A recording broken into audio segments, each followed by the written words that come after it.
Géopolis Télévision, dans les profondeurs de l'économie africaine. Tout de suite,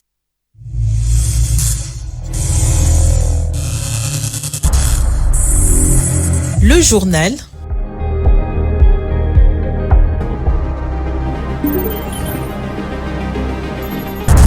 Ce journal vous est présenté par Fonds des promotions de l'industrie. Votre partenaire privilégié pour la réussite de vos projets.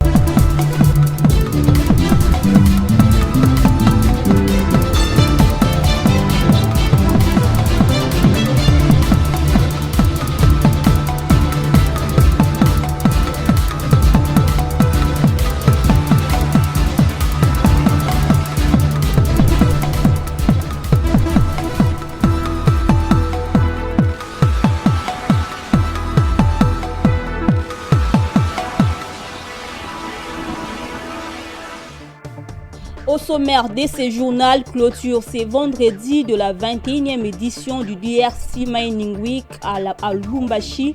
L'événement a une nouvelle fois confirmé les positionnements de la RDC comme acteur majeur du cuivre, du cobalt et des minéraux critiques dans la transition énergétique mondiale. Et puis les autorités congolaises affichent leur optimisme, mais quant à l'efficacité de la riposte contre Ebola, en mission à Bunia, le ministre de la Communication et de la Santé ont présenté jeudi 18 juin les avancées enregistrées sur le terrain. Et en international, les abonnements au réseau téléphonie mobile de 5e génération en Afrique subsaharienne devraient représenter 28% de l'ensemble des abonnements mobiles selon un rapport publié le mardi 16 juin par le géant suédois des équipements de télécommunications Ericsson.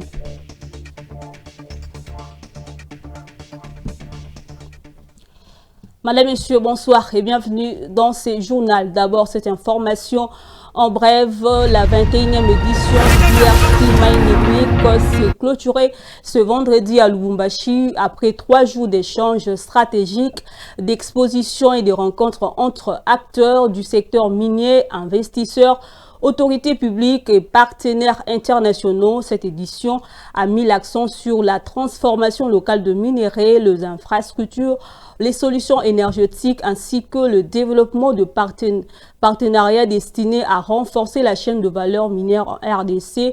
L'événement a une nouvelle fois confirmé les positionnements de la RDC comme acteur majeur du cuivre, du cobalt et des minéraux critiques dans la transition énergétique mondiale. Lubumbashi, capitale minière de la République démocratique du Congo, accueille depuis le mercredi la DRC Mining Week 2026. C'est dans ces contextes que le Fonds de promotion de l'industrie a pris part à la pré-conférence consacrée à la transition énergétique et à l'industrialisation. Intervenant devant le participant, le directeur général adjoint du FPI, Blaise Mastaki Birindoa, a rappelé que l'énergie constitue la première infrastructure de développement industriel. Suivez. Lubumbashi, capitale minière de la République démocratique du Congo, accueille depuis ce mercredi la DRC Mining Week 2026, l'un des plus importants rendez-vous du secteur extractif africain.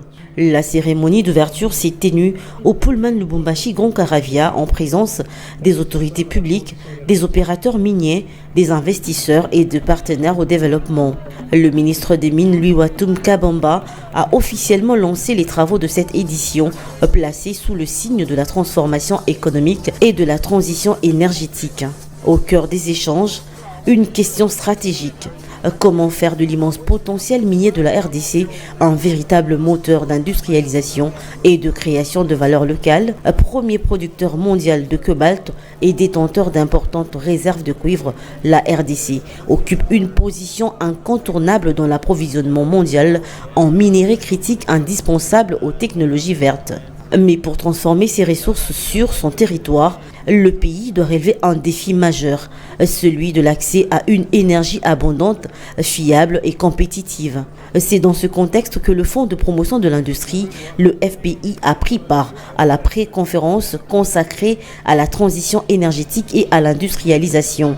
Intervenant devant les participants, Le directeur général adjoint du FPI, Blaise Mastaki Birinois, a rappelé que l'énergie constitue la première infrastructure de développement industriel. Pour le FPI, l'ambition de la RDC ne peut plus se limiter à l'exportation des matières premières. L'objectif est désormais de favoriser leur transformation locale afin de générer davantage de valeur ajoutée, de créer des emplois et de renforcer la compétitivité de l'économie nationale. Et puis, à quelques heures de la présentation de leur position sur les projets de révision ou des changements de la Constitution, les évêques catholiques de la Conférence épiscopale nationale du Congo, CENCO, tiennent depuis le 18 juin une assemblée plénière extraordinaire de 3 jours au siège de l'organisation à Kinshasa. Le prélat consulte les différentes forces politiques et sociales afin de recueillir leur point de vue sur cette question qui alimente les débats nationaux. La position officielle des évêques est attendue au plus tard le 20 juin. Didier Lunga pour le détail. Après l'ouverture de sa 64e assemblée plénière, la conférence épiscopale nationale du Congo s'est penchée sur la crise politique liée au débat autour de la révision ou du changement de la Constitution. Réunis à Kinshasa, les évêques ont auditionné plusieurs acteurs politiques, universitaires et sociaux afin de recueillir leurs avis. Selon le secrétaire général de la CENCO, cette démarche vise à permettre aux évêques de mieux comprendre les enjeux de ces débats qui divisent actuellement la classe politique et l'opinion publique. Cette plénière extraordinaire qui commence aujourd'hui a été convoquée suite à la tension croissante observée dans le pays. La tension naît à partir de la campagne lancée par la majorité au pouvoir pour le changement de la Constitution. Majorité, opposition et experts ont ainsi exposé leur position devant le prélat, soucieux de discerner les motivations et les arguments de chaque camp. Quant à d'autres sujets, principalement ceux qui concernent la possibilité de modification de notre Constitution, j'ai estimé ici, devant les pères évêques, qu'il n'y a pas trop de débat sur cette question, d'autant plus que cette modification éventuelle de la Constitution, elle est constitutionnellement prévue et qu'il n'y a, à mon avis, dans ce pays, personne qui doute de ce que cette possibilité soit légale ou constitutionnelle. Et l'autre débat qui a tourné autour de l'éventualité du changement de la Constitution, c'était ici de rappeler à ce grand auditoire de très grands intellectuels que la Constitution en soi, comme texte, elle est l'émanation du peuple. Les travaux se poursuivent ce vendredi avec, en ouverture de la journée, une célébration eucharistique présidée par Monseigneur José-Claude Mbimbimbamba, évêque de Boma.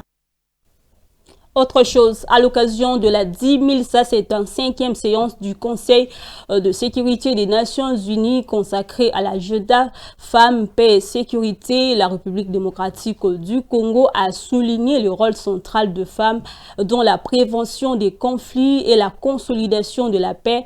La RDC, à travers son représentant Hippolyte Foulou Kingonjila, ministre conseiller à la mission permanente de la République, a insisté sur la nécessité de les considérer non comme le simple bénéficiaire de processus de paix, mais comme des actrices essentielles à leur conception et à leur mise en œuvre. Suivez-les dans cet extrait. Le thème retenu revêt une importance particulière, tant il est désormais établi qu'aucune paix durable ne peut être construite sans la participation pleine, égale, significative et en toute sécurité de femmes. Ma délégation réaffirme que la participation de femmes ne constitue pas un simple impératif normatif, mais une condition essentielle de la prévention des conflits, de la médiation, de la consolidation de la paix et de la reconstruction post-conflit. Pour une femme qui émerge d'un conflit, participer à ces processus signifie passer du statut de survivante à celui d'actrice légitime de la paix. Son expérience éclaire les priorités, sa voix renforce la légitimité des décisions et son engagement contribue à bâtir des institutions plus inclusives et plus résilientes. L'expérience démontre en effet que la logique des femmes participe pleinement au processus de paix, les accords conclus sont inclusifs, leur mise en œuvre est plus durable, les communautés sont mieux protégées et les sociétés sont davantage capables de prévenir une résurgence des violences. Madame la Présidente, en République démocratique du Congo, malgré les défis persistants liés au conflit armé dans l'est du pays, le gouvernement poursuit ses efforts afin de renforcer le rôle de femmes dans les domaines de la paix et de la sécurité. Et puis, fuyant les violences armées dans l'est de la RDC, des milliers de déplacés ont trouvé refuge à Kinshasa, mais plusieurs mois après leur arrivée, ils dénoncent des conditions de vie difficiles et un manque d'assistance. Réunis au sein d'un collectif, ils appellent le gouvernement à une intervention rapide pour répondre à leurs besoins le plus urgents. Suivez cet élément de Myriam Likio. Après avoir fui les violences armées qui sévissent dans l'est de la République démocratique du Congo, des milliers de déplacés installés à Kinshasa alertent leurs conditions de vie difficiles. Réunis au sein d'un collectif, il affirme que plus de 2665 personnes vivent actuellement dans une grande précarité dans la capitale. Selon eux, les déplacés manquent de nourriture, des logements décents, des soins de santé, ainsi que d'autres besoins essentiels depuis leur arrivée à Kinshasa. Pour Jordan Moulikouza, porte-parole de la solidarité nationale des déplacés congolais, il est urgent que les autorités mettent en place des mesures d'assistance en faveur de ces populations vulnérables. Nous avons besoin de logements, nous avons aussi besoin de la prise en charge médicale parce qu'on enregistre beaucoup de cas de maladies ou de malades, donc aussi on a besoin d'une ration alimentaire parce que jusque-là on a déjà perdu 16 d'entre nous déplacés. Et vous comprenez que s'il faut enterrer, ce n'est même pas l'État qui nous vient en aide. On fait des recours à des personnes, des sortissants de chez nous qui contribuent et puis nous les déplacer. C'est là qui peuvent avoir quelque chose, ils contribuent et voilà, c'est comme ça. En attendant une réponse du gouvernement, ces déplacés espèrent que leur appel sera attendu afin d'améliorer leurs conditions de vie et de bénéficier de solutions durables pour leur réinsertion. On va dans ces journaux, un mois après la déclaration de l'épidémie d'Ebola en Ituri, les autorités congolaises affichent leur optimisme quant à l'efficacité de la riposte. En mission à Bunia, le ministre de la Communication et Médias, Patrick Mouyaya, et de la Santé publique, Hygiène et Prévoyance sociale, Roger Kamba, ont présenté jeudi 18 juin les avancées enregistrées sur le terrain, saluées également par l'Organisation mondiale de la santé, OMS, et Africa CDC. Blaise Kouzola nous en dit plus. La riposte contre l'épidémie d'Ebola dans la province de l'Ituri franchit une étape importante. À Bunia, lors d'un briefing conjoint tenu ce jeudi 18 juin, le ministre Patrick Mouyaya et Roger Kamba ont dressé un état des lieux encourageant de la lutte engagée depuis la déclaration officielle de l'épidémie il y a un mois. Selon le ministre de la Santé, les capacités de prise en charge et de surveillance ont été considérablement renforcées. 9 centres de traitement sont désormais opérationnels dans les zones touchées, tandis que les capacités de diagnostic ont connu une progression spectaculaire, passant seulement de 20 à près de 2000 échantillons analysés par jour. Le gouvernement souligne également l'amélioration de la coordination entre les équipes nationales, les partenaires internationaux et les autorités provinciales afin d'assurer une réponse rapide aux nouveaux cas et de limiter la propagation du virus. Des avancées reconnues par les partenaires sanitaires. L'Organisation mondiale de la santé qualifie la réponse actuelle de robuste, saluant l'intensification des opérations de terrain, le renforcement de la surveillance épidémiologique et la disponibilité des structures de prise en charge. De son côté, Africa CDC évoque une riposte ambitieuse soutenue par d'importants moyens déployés par le gouvernement congolais pour contenir l'épidémie et protéger les populations exposées. Face aux inquiétudes persistantes de communautés, Patrick Mouyaya a insisté sur la nécessité d'une communication de proximité afin de lutter contre la désinformation et de renforcer l'adhésion des populations aux mesures sanitaires. Les autorités assurent ainsi rester pleinement mobilisées pour interrompre le chaîne de transmission et éviter une extension de l'épidémie à d'autres zones de la province. Vivre avec la drépanocytose pour mieux la comprendre et la combattre.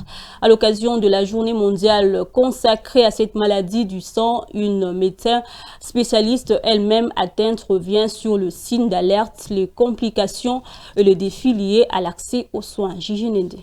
À l'occasion de la Journée mondiale de lutte contre la drépanocytose, les spécialistes rappellent l'importance d'une prise en charge précoce de cette maladie génétique du sang. Docteur Louisette Kilemba, médecin spécialiste vivant elle-même avec cette pathologie, revient sur les principaux défis liés à la maladie. Selon elle, certains signes observés dès le bas âge doivent alerter les parents afin de permettre un diagnostic rapide et une meilleure prise en charge. Il y a aussi des anémies chroniques, diminution du sang chez l'enfant. À tout moment, c'est signe d'alerte chez les nourrissons. Premièrement, nous avons un signe pathognomonique qu'on appelle le syndrome main-pied, c'est-à-dire un gonflement douloureux des mains et des pieds de l'enfant sans qu'il y ait un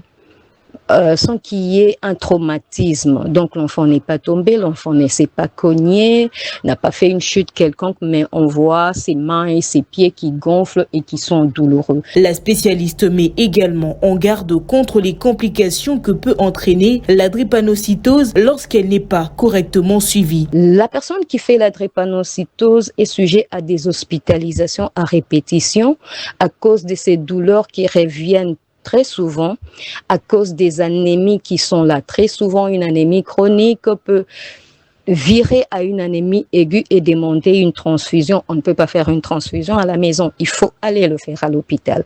Donc, il est souvent sujet à des hospitalisations, à des risques accrus d'infection et même à des atteintes des organes. Cette année, la journée mondiale est placée sous le thème de l'équité dans les soins. Pour la docteure Kilemba, l'accès aux médicaments et aux traitements adaptés demeure l'un des principaux défis pour les malades. Du point de vue sanitaire, ce qui peut empêcher, il y a l'absence de dépistage néonatal systématique, alors que dans les pays occidentaux déjà, on fait ce dépistage néonatal de manière systématique. Que tu aies une TARS ou pas, on fait ce dépistage néonatal de manière systématique pour savoir si l'enfant qui est dans le ventre sera un drépanocytaire SS ou bien SC, parce qu'il y a plusieurs types de drépanocytose. À travers cet appel, les spécialistes plaident pour un meilleur accès aux soins afin d'améliorer la qualité de vie des personnes vivant avec la drépanocytose.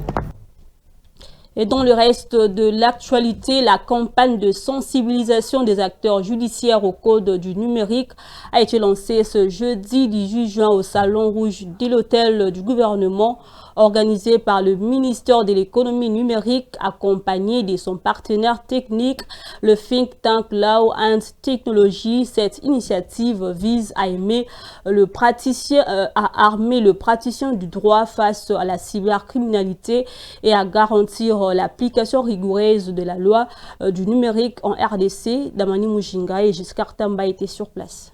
Lutter contre la cybercriminalité par une meilleure connaissance de la loi, c'est l'objectif de la campagne de vulgarisation du Code du numérique lancée ce jeudi 18 juin à Kinshasa par le ministère de l'économie numérique avec l'appui technique du think tank Law and Technologies. Avocats, magistrats et acteurs du secteur ont pris part à cette rencontre. À l'ouverture des travaux, le ministre de l'économie numérique Augustin Kibassa a rappelé les enjeux de cette initiative. Si nous sommes réunis ces jours, c'est qu'un constat précis nous y oblige. La République démocratique du Congo est dotée par l'ordonnance loi 23/13 mars 2023 d'un code numérique qui constitue le socle de l'architecture juridique nationale du cyberespace. Trop de nos concitoyens ignorent encore le droit que ce code peut des protections qui leur offrent et les limites qu'il pose à l'usage des utilisateurs. Face à ce constat, que le chef de l'État a réagi, constatant que les réseaux sociaux deviennent de plus en plus des vecteurs de désinformation, des jours publics, des discours de haine et de manipulation de l'opinion, portant atteinte à la cohésion nationale et à l'ordre public, le président de la République a instruit le gouvernement à réagir avec méthode et fermeté dans le strict respect des libertés fondamentales. De son côté, le procureur général près la Cour de cassation, Firmin Vondé, a appelé à une application rigoureuse du Code du numérique. Un message relayé par le ministre de la Justice, Guillaume Gueffa, également présent lors de l'événement, qui a souligné que l'état de droit s'impose aussi dans l'espace numérique. Pour réussir ce pari, le ministère de l'économie numérique s'est entouré de l'expertise du think tank Law and Technologies, honoré de servir de passerelle technique. D'abord, le think tank Law and Technologies a été honoré d'être partenaire technique de cette activité du gouvernement qui a été conduite par le ministère de l'économie numérique. La journée de sensibilisation des acteurs judiciaires au code du numérique est un premier pas, comme les autorités l'ont dit ce matin, dans ce vaste programme de sensibilisation qui doit s'étendre à travers toute la République. C'était d'une grande importance parce que ici nous avons été au cœur de la discussion et de la restitution sur la consistance du code. Donc notre devoir était d'expliquer ce texte, de présenter les axes qu'il réglemente et de dire quelle est la part de responsabilité des magistrats, quelle est la part de responsabilité des avocats dans le code du numérique et comment chacun à son niveau peut tirer le meilleur de ce texte pour que ensemble nous puissions arriver à un environnement numérique qui promeut le plus et qui participe d'une manière ou d'une autre au développement, mais tout en respectant les droits, les libertés, mais aussi le respect de l'ordre public et de l'ordre établi. Les participants ont salué la pertinence des échanges. Par rapport à ce que nous venons de comprendre, c'est qu'il y a vraiment un code numérique qui sécurise la partie, particulièrement les réseaux sociaux, que le peuple congolais doit vraiment s'imprégner et nous avons vraiment apprécié particulièrement. C'était un apprentissage, en même temps une information et une formation. La cérémonie s'est achevée par la remise symbolique du code du numérique à plusieurs hauts magistrats. Et puis la Société nationale de l'électricité SNEL poursuit la modernisation de ses infrastructures. À Kolwezi, la station de conversion de Kolwezi SCK se dote d'équipements modernes et de technologies de dernière génération afin d'améliorer la qualité et la fiabilité de la fourniture d'électricité au profit de la population et des industriels. Cette démarche s'inscrit dans la vision du président Félix Tshisekedi et les orientations du directeur général de la SNEL, Teddy Luamba. Suivez. La Société nationale d'électricité poursuit sa modernisation à travers les pays. À Kolwezi, dans la province du Lualaba, la station de conversion de Kolwezi SCK se dote d'équipements de dernière génération afin d'améliorer la qualité de la desserte électrique au profit de la population et des industriels. Parmi les travaux en cours figure la réhabilitation de l'un des compensateurs synchrones, un équipement essentiel à la production d'énergie réactive, indispensable à la stabilité du réseau électrique. La SCK est désormais équipée d'un poste de commande ultra moderne permettant le contrôle en temps réel de l'ensemble des paramètres de fonctionnaire de la station. Cette salle de contrôle centralise le système de protection, de surveillance et d'exploitation des transformateurs, compensateurs synchrones, équipements auxiliaires et systèmes de refroidissement. Au-delà de performances techniques, la SNEL met également l'accent sur l'environnement et l'assainissement. La station dispose d'un cadre propre et entretenu ainsi que d'une unité de production d'eau destinée aussi bien aux besoins de fonctionnement de la station qu'au refroidissement des équipements. Comme vous le voyez, la SNEL se modernise, elle s'améliore, elle se met à jour. Avec la vision impulsée par le directeur Teddy, vous voyez que tout s'est rajeuni, même les équipements, tout est mis à niveau pour fournir l'énergie de très bonne qualité et dans de très bonnes conditions. Raison pour laquelle on a investi des milliers de millions de dollars dans ce système pour permettre que l'énergie qui est fournie à la population du Katanga et aux clients du Katanga soit de très bonne qualité, mais aussi une énergie qui est stable comme on le constate de temps en temps. S'inscrivent dans la politique de modernisation et de gestion axée sur les résultats impulsés par la direction générale de la SNEL. L'objectif est de renforcer les capacités du réseau électrique national et de soutenir le développement économique du pays. Dans le Lualaba, cette amélioration des infrastructures énergétiques contribue notamment à garantir une alimentation électrique plus fiable aux entreprises minières, un secteur clé pour le recettes de l'État. Nommé récemment à la tête de la task force chargée de l'assainissement de Kinshasa, le lieutenant-général Jean-Pierre Kassongo Kabwik passe à la vitesse supérieure.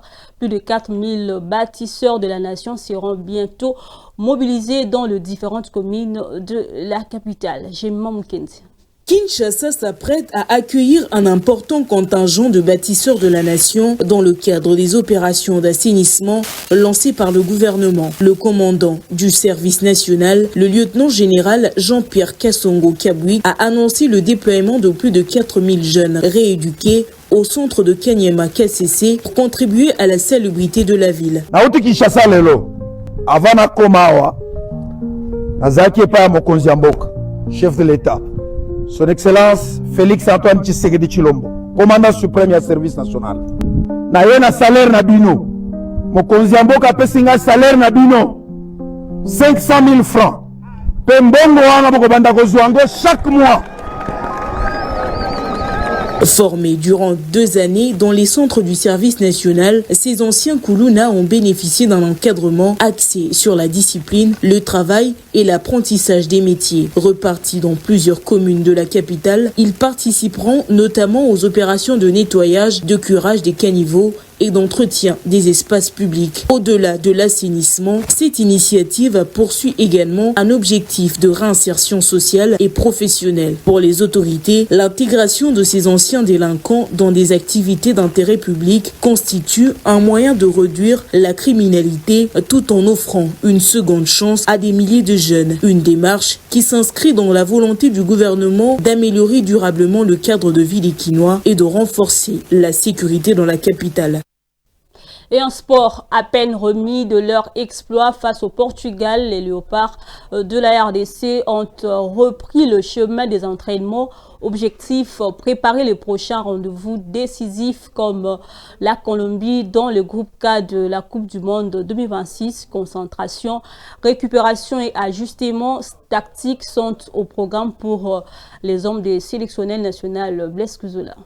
L'euphorie du match nul obtenu face au Portugal appartient désormais au passé. Les Léopards ont repris les séances d'entraînement avec un seul objectif en tête, réussir leur prochaine sortie face à la Colombie. Après avoir démontré leur solidité et leur capacité à rivaliser avec l'une des grandes nations du football mondial, le Congolais veulent confirmer cette performance lors de cette rencontre qui pourrait peser lourd dans la course à la qualification. Le staff technique met l'accent sur la récupération physique mais également sur les aspects tactiques afin de corriger les insuffisances observées lors du premier match. Face à une équipe colombienne victorieuse de l'Ouzbékistan lors de sa première sortie, les Léopards savent qu'ils devront afficher le même état d'esprit combatif et une grande discipline collective pour espérer obtenir un résultat positif. Déterminés et confiants, le Congolais poursuivent leur préparation dans une ambiance studieuse. Le rêve mondial continue et chaque point compte désormais dans cette phase de groupe. Le rendez-vous est donc pris pour un duel qui s'annonce passionnant entre l'RDC et la Colombie, avec l'espoir de voir les Léopards franchir une nouvelle étape dans cette Coupe du Monde. Madame, Messieurs, l'actualité c'est aussi au-delà de nos frontières nationales.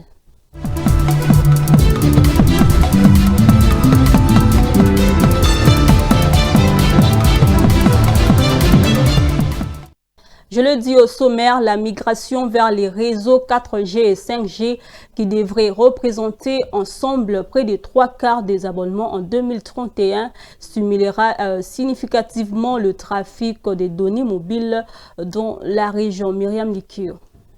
Les abonnements aux réseaux sociaux de téléphonie mobile de 5e génération en Afrique subsaharienne devraient représenter 28% de l'ensemble des abonnements mobiles selon un rapport publié le mardi 16 juin par les géants suédois des équipements de télécommunications Ericsson. Parallèlement, les abonnements 4G devraient enregistrer une augmentation de 4% en moyenne par an au sud du Sahara, passant de 490 millions cette année à 610 millions en 2031. L'Afrique subsaharienne sera ainsi la seule région au monde où les abonnements 4G continueront à progresser alors que l'ensemble des autres régions devraient connaître des baisses marquées par des abonnements à cette génération. Moins 31% en Europe de l'Ouest, moins 28% en Chine, moins 22% dans les pays membres du Conseil des coopérations du Golfe, moins 14% en Afrique du Nord. En 2031, la 4G devrait représenter 46% de l'ensemble des abonnements mobiles.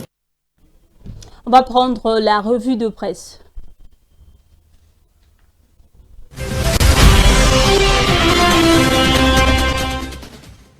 Madame, Messieurs, bonsoir et bienvenue dans cette revue de presse. Nous ouvrons cette édition avec Congo Nouveau qui revient sur le propos polémique tenu par le président Félix Tshisekedi depuis Houston aux États-Unis. Propos polémique du chef de l'État, le Concabula répond à Félix Tshisekedi. Le journal rapporte qu'à la sortie du match nul entre la RDC et le Portugal, le président de la République est revenu sur son accession au pouvoir en 2019 en utilisant une métaphore qui a suscité de vives réactions. Sans citer explicitement son prédécesseur Joseph Kabila, ses propos ont été interprétés comme une allusion à ces derniers. Dans les camps de l'ancien chef de l'État, Richard Mouyège dénonce un manque de respect et rappelle le caractère exemplaire de la transition politique de 2019. L'ancien ministre de l'Intérieur estime que de telles déclarations tenues dans un contexte de rassemblement national autour du football sont de nature à porter atteinte à la cohésion nationale.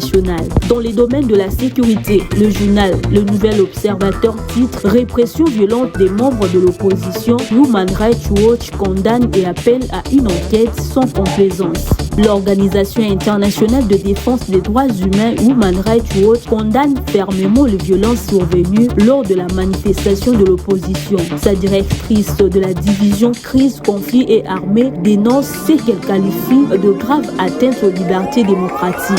Selon elle, les forces de l'ordre déployées sur le terrain n'ont pas suffisamment agi pour empêcher les violences visant des opposants retranchés au siège de l'ECD de Martin Fayulu. Human Rights Watch réclame une enquête indépendante afin que toute la lumière soit faite sur le fait. Toujours dans le registre politique, les quotidiens s'intéressent au rapport de monitoring publié par les commissions justice et paix. Monitoring Monseigneur Chollet appelé à revoir sa copie. Le journal critique certaines conclusions du rapport présenté par la commission justice et paix et estime que plusieurs accusations formulées contre les autorités et certains militants de l'UDPS manquent d'éléments probants. Le média considère que ces documents alimentent davantage la polémique politique qui ne contribue à l'apaisement du climat social. Dans les domaines de l'assainissement, le journal Africa News écrit « Kinshasa bientôt nettoyé au Karcher, Kabwik déploie une armée de 5000 bâtisseurs ». Le journal met en avant le déploiement prochain des 5000 jeunes formés au service national à Kanyamaka CC dans les Hauts-Katanga. Après 2 années de formation axée sur la discipline, l'agriculture, la maçonnerie, la mécanique, la menuiserie et le civisme, ces jeunes sont appelés à participer aux travaux d'assainissement et de développement de la capitale. Lors d'une parade organisée le 12 juin dernier, le général Kabwik a salué leur transformation en véritables bâtisseurs au service de la nation. Enfin, Géopolis Hebdo met en lumière la riposte gouvernementale face à l'épidémie d'Ebola. Le gouvernement débloque 50 millions de dollars pour renforcer la riposte. Réuni le 17 juin à la primature sous la présidence de la première ministre Judith Suminwa, le comité de conjoncture économique a annoncé la mobilisation de 50 millions de dollars américains pour soutenir la lutte contre la maladie. Ces fonds serviront notamment à renforcer la surveillance épidémiologique, la prise en charge des patients, les capacités des centres de santé, la sensibilisation des populations ainsi que le suivi des personnes ayant été en contact avec des cas confirmés. Fin de cette revue de presse. Merci de votre attention. Ce journal est terminé. Je vous rappelle les différents titres. Clôture ce vendredi de la 21e édition du DRC Mining Week à Lubumbashi.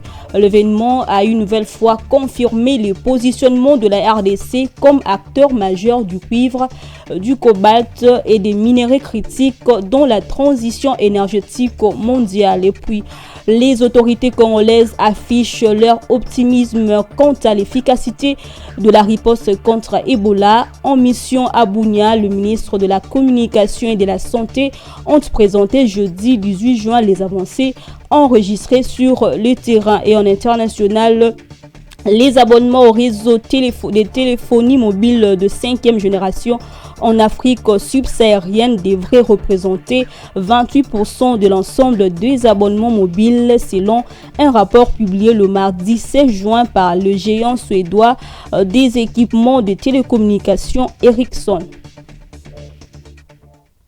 Voilà, c'est tout pour ce soir, Madame, Messieurs. Merci de nous avoir suivis. Au revoir.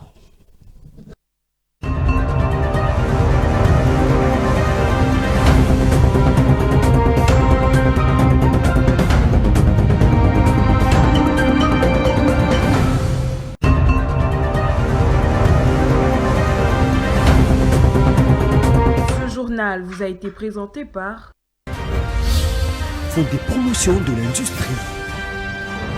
Votre partenaire privilégié pour la réussite de vos projets.